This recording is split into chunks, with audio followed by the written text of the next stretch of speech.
विवाहिता बेटी की दर्द भरी कहानी।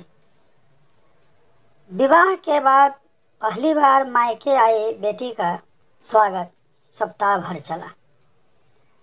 सप्ताह भर बेटी को जो पसंद है वो सब किया गया।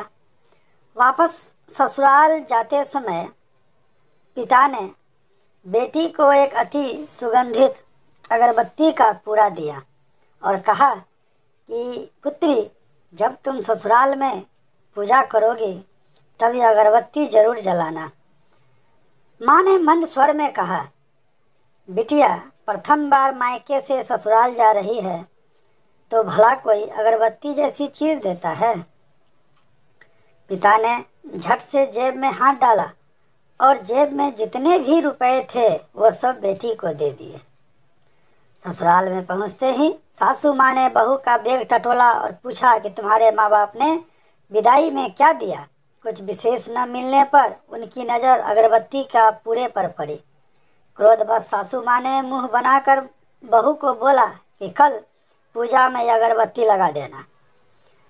सुबह जब बेटी पूजा करने बैठी, अगरबत्ती का पूरा खोला तो उसमें से एक चिट्ठी निकली। लिखा था, बेटी, अगरबत्ती स्वतः जलती है मगर संपूर्ण घर को सुगंधित कर देती है। इतना ही नहीं, आजू बाजू के पूरे वातावरण को भी महक से सुगंधित एवं प्रफुल्लित कर देती है।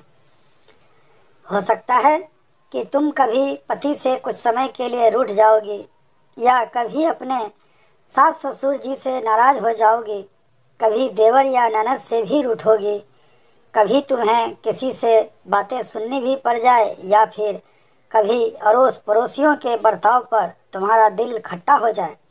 तब तुम मेरी यह भेंट ध्यान में रखना, अगरबत्ती की तरह जलना। जैसे अगरबत्ती स्वयं जलते हुए पूरे घर और संपूर्ण परिसर को सुगंधित और प्रफुल्लित कर ऊर्जा से भरती है, ठीक उसी तरह तुम स्वतः सहन करते हुए ससुराल को अपना मायका समझकर सबको अपने व्यवहार और कर्म से सुगंधित और प्रफुल्लित करना।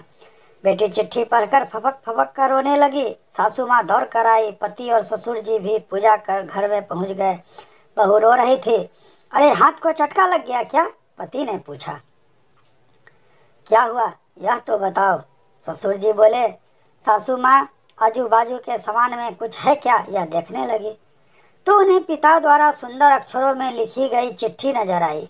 चिट्ठी पढ़ते ही उन्होंने बहू को गले से लगा लिया और चिट्ठी ससुर जी के हाथों में दी।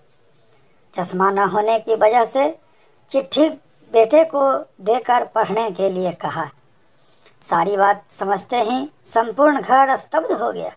सासू माँ उच्च स्वर में बोली, अरे, यह चिट्ठी फ्रेम करानी है। यह मेरी बहू को मिली हुई सबसे अनमोल भेंट है।